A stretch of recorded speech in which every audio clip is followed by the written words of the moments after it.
We'll hear an address now by His Excellency Rashad Mohammed Al-Alimi, President of the Presidential Leadership Council of the Republic of Yemen. I request protocol to escort His Excellency and invite him to address the Assembly.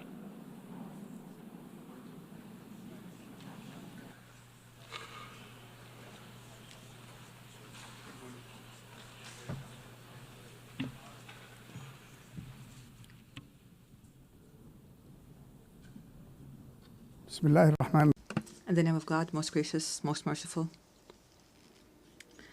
My statement today will be entitled, For Yemen, for the World. Your Majesties, Your Excellencies, Your Highnesses, Madam President of the General Assembly of the United Nations, Mr. Secretary General, ladies and gentlemen, distinguished delegates. I would first like to offer Madam Annalena Baerbock and her friendly country, the Federal Republic of Germany, I'd like to offer them our sincere congratulations on her election as President of the United Nations General Assembly. I wish her success in leading this session, which we attach great importance to as under the slogan, Better Together for Peace, Development and Human Rights. I would also like to commend the efforts of the Secretary General of the United Nations, Mr. Antonio Guterres. We look forward to working with these two leaders of the United Nations to champion peace and human rights in Yemen and to offer protection to the relief staff that have been kidnapped by the terrorist Houthi militias that are backed by the Iranian regime. I also take this opportunity to offer our sincere congratulations to our great Yemeni people who tonight are celebrating the anniversary of the overthrow of the racist Imamate regime 63 years ago and the birth of the republic that is based on the principles of liberty, justice, and abolishing differences and class discrimination and encouraging the participation of women and guaranteeing rights and liberties. Ladies and gentlemen, within this organization, which was built in the aftermath of a horrific war, humanity 8 decades ago pledged that no people would be left alone to face dictatorship or chaos or famine without the backing of the international community. You pledged, and we pledged along, that this organization will safeguard human dignity and the rights of peoples to live in dignity, security, development, and peace. And today, after all these years have passed, we pose to you the same fateful question from the Yemeni people, whether these values and principles continue to exist or not, or else what would it mean for our country to be left hostage to the Iranian regime's expansionist schemes and its militias that use hunger as a weapon, religion as a tool, and maritime passages as a means of blackmail? What does it mean for this country with an ancient history to become one of the most dangerous hotspots of terrorism, cross-border terrorism in the world? Therefore, we are here today not simply to speak of the epic confrontation of the Yemeni people against the most violent and arrogant of terrorist organizations at all. Rather, we are here to build on what was achieved and to call on the world once again to take action and not simply to take note, and to achieve the salvation that we have promised our people, not simply a repetition of statements of the past. Ladies and gentlemen, Yemen today is not simply a domestic crisis. Rather, it is a test of the credibility of the international organization.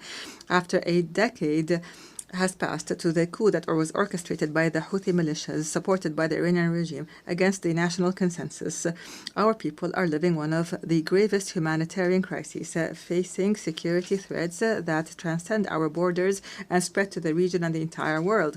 The Houthi militias are no longer a rebel group in a remote area in the country. Rather, the Houthi militias are an international terrorist organization armed to the teeth with an advanced Iranian arsenal, including ballistic missiles and drones and booby-trapped boats and sea mines and fissile projectiles and other qualitative weapons that are internationally banned.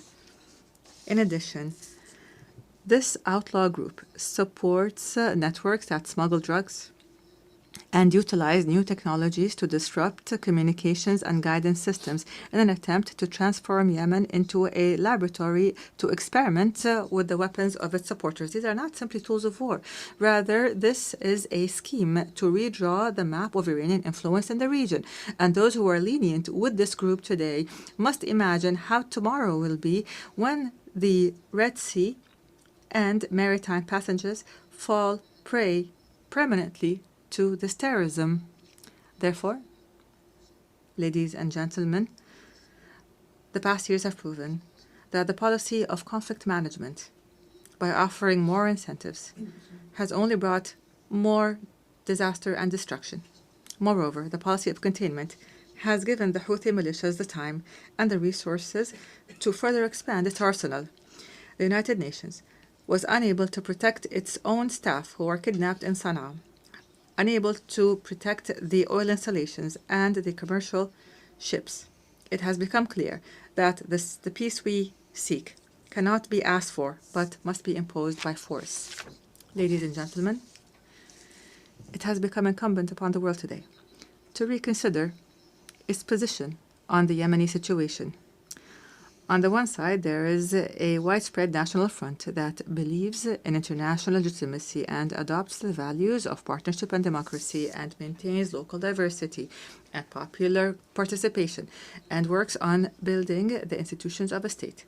This is the front that I represent today, myself and my brothers, the members of the Presidential Council and the government, which is a member of the United Nations and represents all Yemenis, men and women alike. In return, we have an exclusionary, sectarian, fascist organization that does not believe in the principles of international legitimacy and which conducts cross-border terrorism and adopts an authoritarian theocracy that is opposed to human rights, which is embodied by the Houthis and their supporters. Unfortunately, the disregard by many of the essence of the Yemeni crisis has encouraged the Houthi militias to go further in threatening peace regionally and internationally and targeting energy sources and maritime passages and even kidnapping and abusing United Nations staff. Ladies and gentlemen, I've spoken to you from this podium in the past. And at the time, I asserted that the government of the Republic of Yemen is always ready to embrace a comprehensive peace, even if that includes making painful concessions, as long as they come in the interest of the Yemeni people. However, and after our efforts to maintain peace have failed, it has become necessary to move collectively and firmly to impose peace. Therefore, I call on you today to form an effective international coalition to restore security and stability to Yemen, a coalition that would rebuild the institutions of the state and would liberate the country from the clutches of the militias and all forms of terrorist groups. Ladies and gentlemen, the United Nations General Assembly, in its 80th session, seems to be in dire need to prove to its members that international law is not simply a myth, and that the rules-based international order is not simply a selective call. Yemen and Gaza, in this context, are the moral testing ground of this important organization. They are the place where we can definitely confirm that the might of right is still able to confront the right of might. And here, the Palestinian cause lies in the heart of this issue as a wound that continues to bleed and the central cause of the Arab people, which is now also witnessing an important transformation. So the overwhelming recognition of an independent state. And here we would like to express our sincere gratitude to our brothers and sisters in the Kingdom of Saudi Arabia for their efforts, along with their French partners, to achieve these unprecedented political gains. We'd also like to confirm here our full support for the Palestinian Authority and the two-state solution in accordance with international legitimacy resolutions and the Arab Peace Initiative. And we call upon the rest of the member states to recognize Palestine and to support the rights of its people and their dignity. And at the same time, we reiterate our rejection of the use by outlaw militias of this just cause that has, as a trading card, which has only brought Palestine more isolation and destruction. Your Majesties, Excellencies, and Highnesses, in the midst of this suffering of the Yemeni people that has lasted for 11 years, our brethren have not left us alone. Namely, the Kingdom of Saudi Arabia, the United Arab Emirates, who have not only worked to protect the Yemeni state from collapse, but for the entire region from falling into the clutches of the Iranian scheme. They have presented a practical model of strategic partnership based on development. The world must adopt this model and not simply watch it. At the end of last week, our brothers in the Kingdom of Saudi Arabia once again announced additional economic aid to the country's budget and basic services at a time when the Yemeni government is facing extreme financial bottlenecks. And we hope that the international community would join this effort so that we could keep millions of Yemenis alive. Mr. President, ladies and gentlemen, the title of my statement today was For Yemen, for the World.